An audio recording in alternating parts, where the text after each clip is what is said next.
Hey, welcome back to Mike's Diabetes World. Well, let's take a look here, shall we? It's not going to be too different. 7.6. I'm calibrated. I have 5.25 units of insulin. Getting a little bit more correction now. Let's find it. It's always backwards here. I don't know. But it seems to be tapering off now. But earlier, it was getting about 2 to 3. It was getting a lot more. But 7.7, we're normal blood sugar. Gotta love that. We're still 75% time in range. This is all the same from yesterday's video. Because guess what? I'm taping a few in advance. 25% above, 75% time in range, 89% average blood sugar.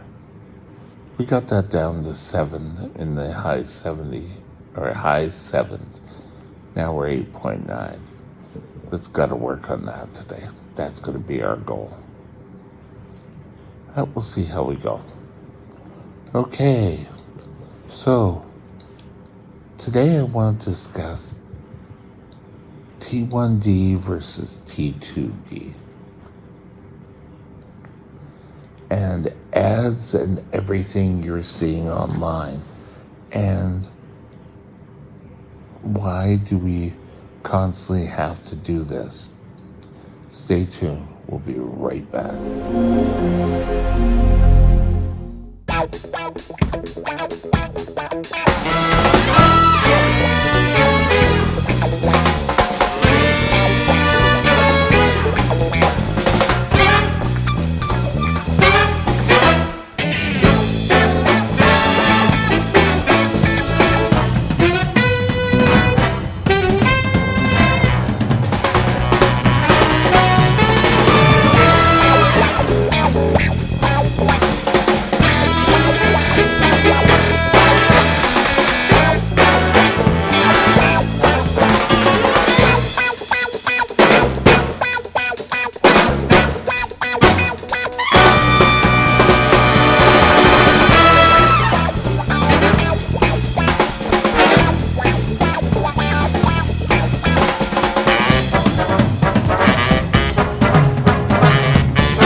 This channel is provided for informational purposes only.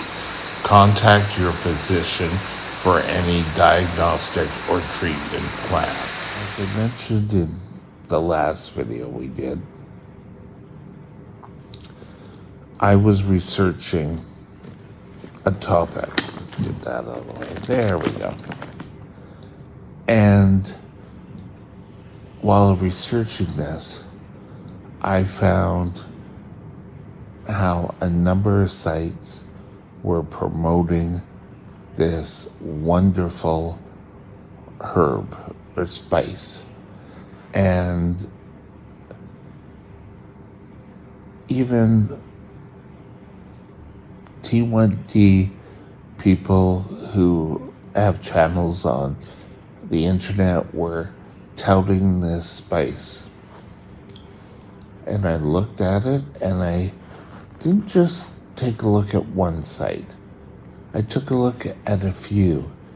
And while this spice does show some promise in some things, it's being inconclusive.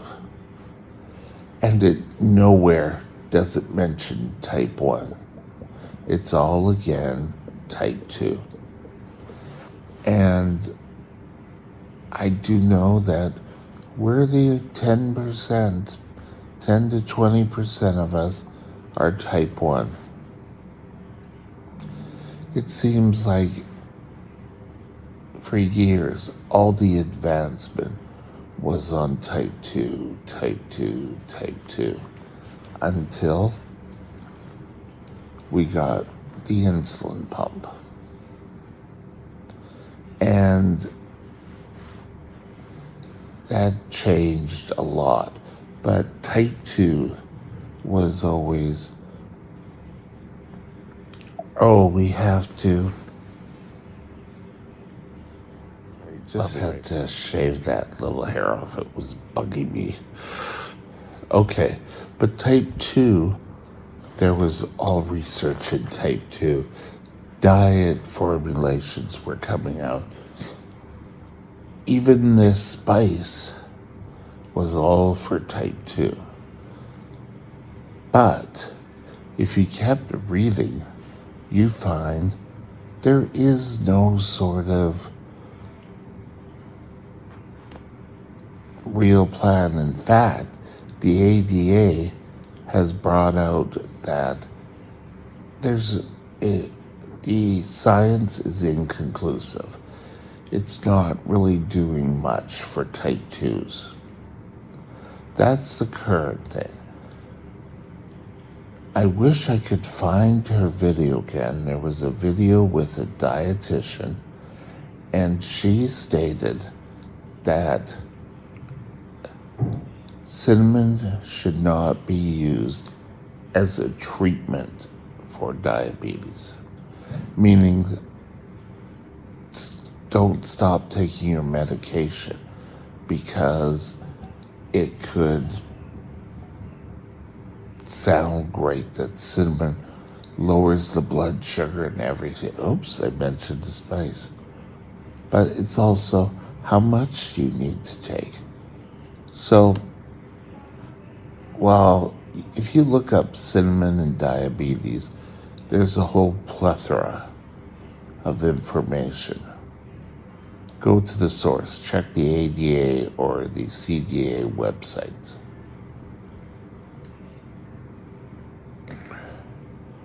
Never believe that you are of an individual or less of a diabetic because everything's coming out about type 2. And I really believe that type 2 is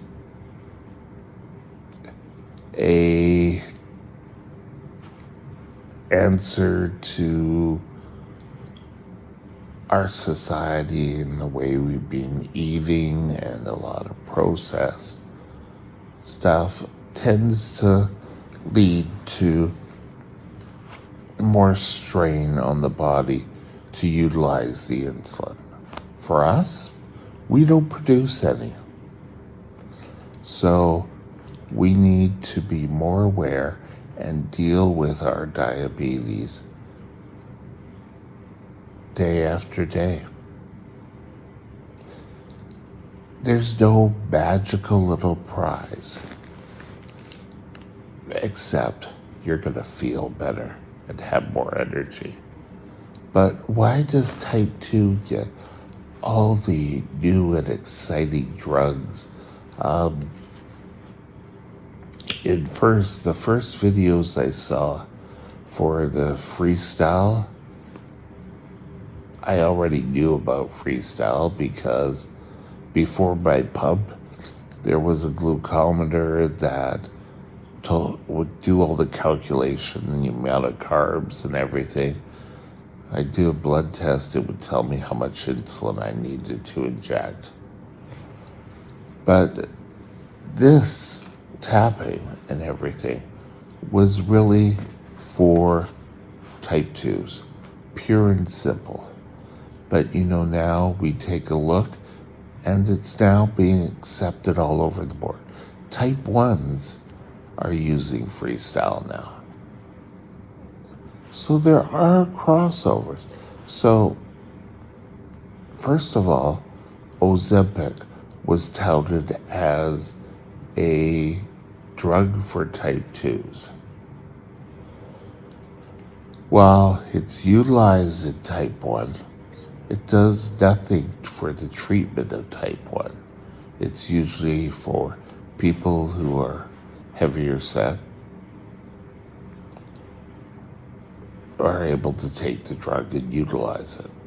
But type 2s get all the attention because they're a bigger demographic, and as such, they get all the attention because people who are developing all these drugs are looking where the cash is. Now, I know BC really has streamed down Ozempic and who can actually get it and how much you can buy, because Americans were all coming up here taking the supplies which were hampering type 2 patients in BC. I haven't heard if that's worked or not worked, but people will go to anything. And it's quick and rapid weight loss. Everyone wants rapid weight loss. I'm going off on a tangent here, sorry. But you did not get in the way you are overnight. So weight loss is not going to happen overnight. Be conscious of this. Always be aware that you can, with doctor's approval, maybe utilize some of the type 2 drugs. Maybe not for what you think. I know when I started my time at Royal Columbian, my 9 months of captivity in the hospital, they started me on Victoza, which is a type 2 drug, and they hoped it would help solve things. It didn't help me, but it has helped some. I was put on metformin for well over a year until they decided, I don't think it's really working here. So we should celebrate the wins of type 2 in all these new drugs because it could benefit us while we still have our good old insulin. But we have sensors, we have CGMs that type 2 have been utilizing. So, but don't just someone say, I have some Ozempic. You want to try it? No. Don't do anything unless you've spoken to your doctor and he or she has given approval.